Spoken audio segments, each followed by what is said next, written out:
आज 26 जनवरी है। आज से तकरीबन 76 साल पहले इस देश ने अपना मुस्तकबिल, अपना मुकद्दर लिखा था और यह तय किया था कि इस मुल्क के हर बसिंदे को बराबरी, न्याय और मानवीय मूल्यों से लैस करें। एक नया भारत हम बनाएंगे जिसमें सब मोहब्बत और प्यार से रहेंगे। आज वादे के उस करार के 76 साल पूरे होने जा रहे हैं और 76 साल पहले किए गए करार पर बात करने का आज से नायाब दिन क्या होगा। उस करार का नाम है भारत का संविधान। न जाने कितनी बार मुल्क को बांटा गया और फिर जोड़ने के आंदोलन अनवरत चलते रहे। इस मुल्क में हजारों साल पहले जब बांटने की कोशिश हुई, कोई न कोई जोड़ने वाला आया और उसने जोड़ा, तस्वीर बनाने की कोशिश की जिसके जेहन में इंसाफ और इंसानियत थी। कभी कोई तथागत बुद्ध बनकर आया तो कभी मोखली पुत्र गोसाल का आजीवक आया, तो कभी महावीर जैन ने इसमें मोहब्बत के रंग भर दिया, कभी सिद्धनाथ आया तो कभी अलवार नयनार ने इसे आगे बढ़ाया।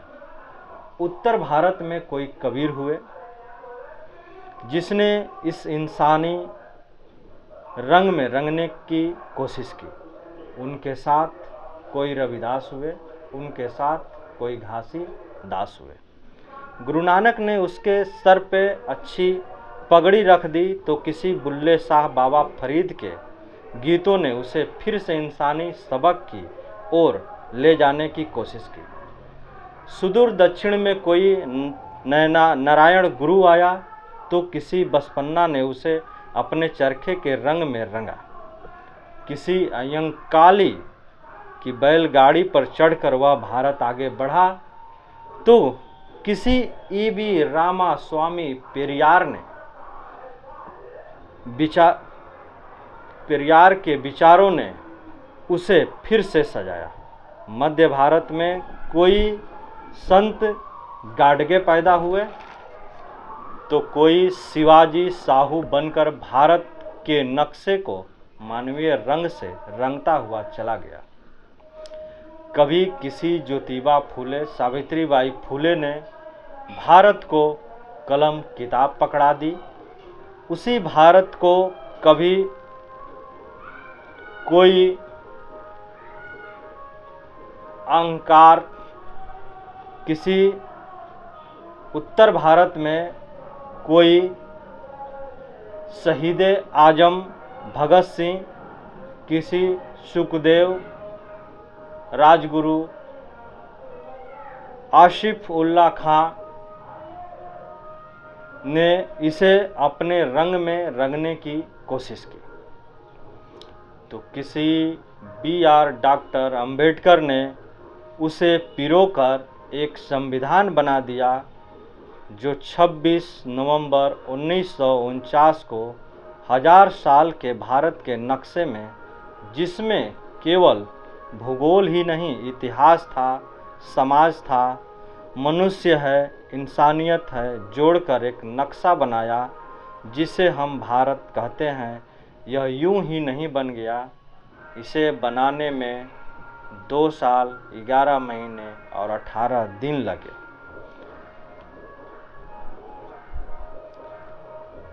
एक तैयार किए गए वाहिसों से हजारों साल के संघर्ष को एक किताब में रचा जिसका नाम है भारत का संविधान।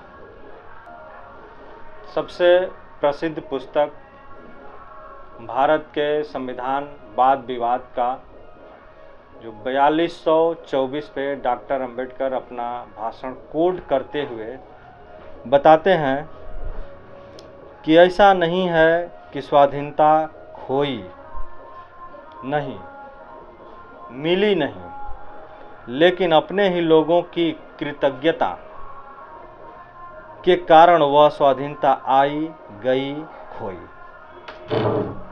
मोहम्मद बिन कासिम द्वारा सिंध पर आक्रमण करते समय दाहिर राजा के सेनापति ने मोहम्मद बिन कासिम के अभिकर्ताओं से घूस ले ली और अपने राज की ओर से लड़ना छोड़ दी।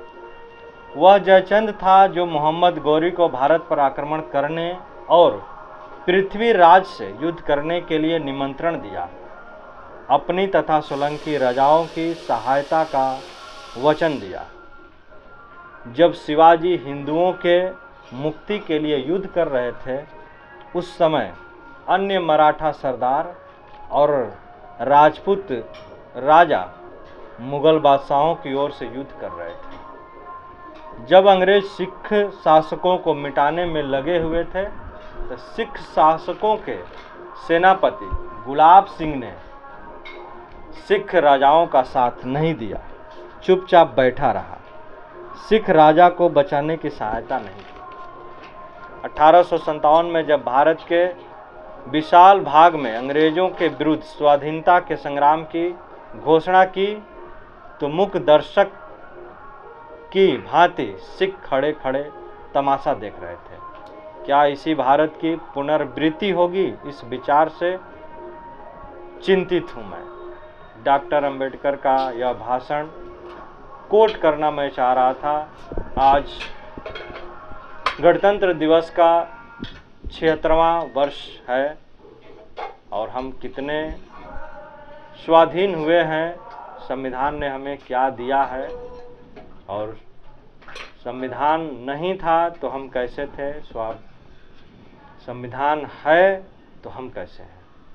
संविधान नहीं था तो एक खटिया हुआ करती थी, जिस पे खटिया बनाने वाला नहीं बैठता था, न उसे गढ़ने वाला एक बढ़ई भी था, वो भी नहीं बैठता था।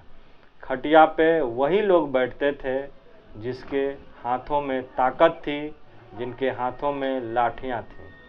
आज खटिया हट गई है, संविधान आया है और खटिया अब बराबर के लोगों में चली गई है, और यह संविधान उस खटिए को बराबर में ला करके खड़ा कर दिया है। यदि भारत ऐसा बना है तो इसकी क्रेडिट, भारत ऐसा बना है तो इसकी क्रेडिट संविधान, भारतीय संविधान को जाती है। जय हिंद, जय भारत, जय संविधान।